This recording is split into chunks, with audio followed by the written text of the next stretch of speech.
right, everybody. Welcome into another show. Midwest Mike's coming at you. I'm Gary. This is Austin. And we are coming back with another show. Another week of sports has passed, so we got a full show today. We got a guest joining us, Courtney Porter. He was a three-sport athlete in high school, grew up over in the St. Louis area in Missouri, played defensive back at Missouri University of Science and Technology, four-time letter winner, three-time captain. Also played for the Sioux City Bandits of the IFL. Started his coaching career as a student assistant there at Missouri Rolla, College of DePage, which junior college ranks. Helped coach defensive coordinator at the Sioux City Bandits during his time there. Was an assistant track coach for sprints for the Johnson County Comets. Coached at Blue Valley Northwest as assistant defensive coordinator and track coach for a few years there. Blue Valley North, assistant head coach and offensive coordinator for a few years. Came to Shawnee Mission East as the co-defensive coordinator, won a state championship here in 2014, and has also been coaching track at Shawnee Mission West. And then this year left East during the coaching change, went over to Shawnee Mission West and was the co-DC, same role he had over here for the last few years. So quite the resume, quite a lot of experience there. Thanks, Coach. Yeah, definitely. Definitely glad to be here, man. Thanks for having me. You bet. Oh, yeah. So let's start out, just kind of talk about you, talk about some of those experiences, expound on that, with the things you've done in your career. Didn't really start off as a football guy. I was growing up more of a track guy. Went to a high school that was a football factory. My high school out of the Midwest, has had the most NFL players. I think 27 guys have been drafted. Another 15 or so have played in the NFL out of my high school. So just growing up around that, your friends convince you to be a football player. Yeah. So I started playing my sophomore year of high school. Went through college, played after that. Had some tryouts here and there with some pro stuff. It never worked out. I was never dead set on trying to get to the league. So it was just when it came along, tried to make it work, and it didn't. And kind of got roped into coaching. Hid from it for a long time. Didn't really want to do it. I was chasing money out of college, and like a lot of people do. Yeah. And then coaches pulled me into coaching, and I've coached over the last 17 years here in Kansas City, and until now I've held down a full-time job working and been a high school coach, and now I'm back in college to be a teacher, and going to continue on this coaching path. Oh, cool. All right, awesome. I know we crossed paths about 3 years ago, 4 years ago when I came to Shawnee Mission East. We actually had a guy that I didn't even know you knew that I had coached with, and so you were kind of instrumental in getting me over here to East, without me really even knowing it. Yeah, and you know this. You've been at it long enough. Most coaching jobs you get are based on who you know or who knows somebody, and your name came up, and when Delaney was here, he called me and said, "Hey, do you know this guy?" And I said, "No." And he told me where you were at, and I said, "I know a guy over there." So I made a phone call, and you came with good recommendations. And I guess the rest is history. Yeah. Sometimes it's that easy. Yeah. It was a great deal for me. And, I have loved my time here at East. I know you were here for a few years. And, just sometimes when the head coach changes, it's time to move on. And that was kind of what happened. There wasn't any ill will or anything that happened. No, not at all. Sometimes – with changes in the person at the top, you have to gauge that for yourself. And then, we all have career moves we're trying to make and directions we're trying to go, and you have to decide, whether those things are going to take you in the direction you're trying to move. And at that time, I was just like, well, I think it was best for me to be at one school because I was coaching track at West already. I know the kids over there. With going back to school, my schedule was a lot busier and hectic. And there were some accommodations that they were willing to make with my schedule and class schedule West is also closer to where I'm going to school, so the timing would work out. And I like the staff over there. You know, it's dudes that I know and have known for a while, so it just worked out. Yeah. I mean, and you know, I mean, those things always happen, you know, in this business. You've been in it long enough. You just meet different guys, and you know, when leadership at the top changes, sometimes it's just, you know, you got to move on, or you got to make that decision that's just going to work a little better with your schedule or different things. So, and sometimes there's questions like you're wondering how will something be handled, or and if you know a guy and how he does things, sometimes you're just like, well, I'm going to go over there. No, that makes sense. Yeah, definitely. So, you know, you guys definitely didn't have, you know, the best of years. You know, it's a little different atmosphere over there. I know, being in the school and things, you know, it's a little different culture over there. It is. Just talk about a little bit of the change coming from, you know, going from east to west. And West had a tough season last year.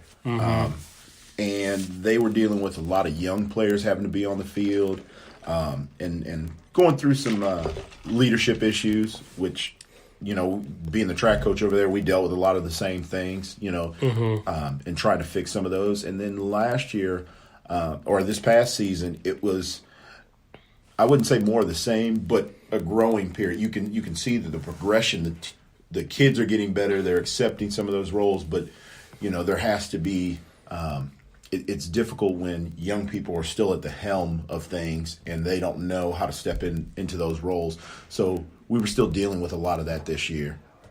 Yeah. And I mean, I watched you guys play a couple games, and, you know, especially that first game against Shamish Northwest, you know, you guys were real close to winning that one. And I mean, I feel like, you know, that had you guys pulled that one off, you know, it's a totally different year. It would have been a different year, yeah. Because then the kids believe, and it just changes your whole outlook. It does, and you've coached high school ball long enough to know that you know, that first, when you're coming off a bad year, that first one can turn the tide one way or another. We were close in a couple games this year, and there were situations where a series or two made the difference. And I think our biggest issue was consistency or lack thereof. We just couldn't, and that has to do with our maturity level, our leadership on the field. But we just couldn't be consistent throughout a game. You know, we'd have a half where we were great, and then fall apart in the second half. Or sometimes we had a terrible first half, and then, you know, the Olathe East game, and they're beating us up, and then we come out the second half and we stop them. We march down the field and score. We stop them again. We march down the field and score. We stop them, march down, and then we just couldn't get a stop in that last series, and they were able to hang on to the ball a little longer, and we didn't have enough time to do anything on our last possession. But a bad first half and then one bad series at the end of the game doesn't really tell the story of the entire game, you know. Yeah, and I mean, you know, anybody who has seen a lot of high school football or been around a lot of high school football knows that, you know, those things definitely make a difference. Got to be consistent. You know, you know, especially, I mean, with a team that, you know, has kind of been on a downslope the last few years. You know, sometimes getting that first win and learning how to win is more important than, you know, some other things you could do. And it builds a lot of confidence, you know. Once you get it, you're like, oh, I can do this, or we can get it. And I can trust what that guy's going to do. Yeah. You know, because he may not be right, but it worked. So now I believe in him a little more as well. Yeah. We've talked about that on the show with other coaches as far as consistency and setting up a culture. It's like one of the biggest things to laying the foundation for turning a program around. We talked about that's what happened here. Yeah. Because East wasn't very good for a while, and then that foundation got set, and then now it's like it goes from being like, wow, we're actually good, to it's expected to be good every year. And so that's a big difference. So setting that up, I know, can be pretty tough. Yeah. I mean, and you know, on our defense, we had a lot of seniors this year, and they knew they could trust each other. Yeah. I mean, PJ knew that he could trust, you know, what Ashton was going to do, and then Stottle knew he could trust what those guys in front of him were going to do, and so that they could be in their spots. Like PJ, Ashton, and Stottle, who have been on the field for a few years now. Yeah. That, you know, they're out there saying what needs to be said and rallying guys around that. So that leadership piece, along with, you know, the consistency and that effort from that culture, is really what sets things in the right direction. Yeah. So, it came down to kind of a Sunflower League team versus an EKL team. There's always that debate, which one's the better league. And I mean, obviously this year the EKL team, Blue Valley North, beat Olathe North there in the semifinal game. We were talking about that game a little bit off show, but what was kind of your thoughts on that game and particularly what you that saw? game? Yeah. I was actually at that game. My wife and I went to that one. And the difference in styles of football were evident. Olathe North being a spread formation team, but they're going to run the ball with the back or they're going to run the ball with the quarterback. Mm-hmm. I mean, they're going to come right at you. They got some, and those two guys, dudes, that if they get in space, they could house it at any time. So, that being one style of football. And then the other squad is true spread, and they got a quarterback who could arguably one of the best quarterbacks in the country right now. Yeah. Who could single-handedly, get things done. And then they add that monster of a running back they did this year who was a beast as well. So that makes them a two-headed dragon. They had a lot of good receivers. Guys getting offers around. now, yeah. Yeah, so they were able to spread it around. And then they're a fiery defense. They play downhill, and they're smash mouth on defense. So skill-wise, if you look at overall, in my opinion, I think Olathe North has a lot of talent per position. But I would say if you're talking about the best 4 or 5 dudes on a team, then I might have to hand that to North. Or Blue Valley North, excuse me. Yeah. Just because what Graham Mertz is able to do is tough. Yeah. It's tough. Yep. And then you give a guy like that a running back, it makes it a lot harder. Where on the other side, you just got to make sure to keep those guys corralled, which is tough to do. Yeah. But they're going to run the ball. Yeah. I mean, they threw it a little bit, but they're a running team, and that's Olathe North. They've always been known for running the football. Yep. They have. We played them the week before that, and we were able to corral those guys, pretty well, and not really give up the big play until the end of the game, and kind of gave up one big run, and that was the difference in the game, unfortunately. Right. But yeah, I mean those guys, and that's the thing. If they get out, they can change the game right there. Yeah, absolutely. Yeah. And we knew that going in. Yeah, and did everything we could. Had some different things and. I mean, I felt like our kids really battled, and there was a couple different times, just throughout not only that game but throughout our season, where kids that maybe haven't had the success that these guys have could have laid down, or our season could have went another way drastically. Yeah. But these kids have won and kind of have that tradition to lean on. So. But two really good football teams. Oh yeah, both of them. Those really two teams were. Hats off to all those guys, and I wish I was cheering for Blue Valley North in the state championship game. Coming from the east, trying to get that east side, but Derby got them unfortunately. And, but Derby's a good team. They are. Who you've seen in the past, and they're consistently in that game. Coming from out west. We don't get to see a lot of the teams out there. We see Free State, which is a good team, who ended up losing to Manhattan. So obviously Manhattan's got to be a good team. I haven't seen them play. Yeah. And then Derby beat them. So, Yeah, I was definitely shocked when I saw the Free State Manhattan score. I was too. I really thought Free State and Derby were going to have a big-time game there in the semifinals.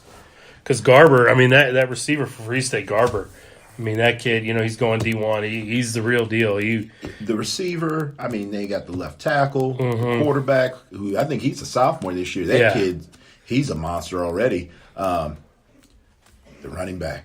Yeah. Deanan. I mean, that kid, he's a hitter on both sides of the ball. Big, they're physical. Yep. They can run it. They can throw it. I hands down, when I saw them, I said, there's no way anybody's going to stop them. So I was really surprised as well. Yeah, after our game with them, I mean, I was like, man, I don't know how people can just keep defending that. Yeah, I mean, they had it going over there. So anything else you want to touch on high school wise before we move on to college? Yeah, we can go on to college. Okay, college football playoff rankings came out this week. The final rankings going into the playoff. That number one team, Alabama, who's been number one all year. On our prediction show, we both had Alabama at 1, way back.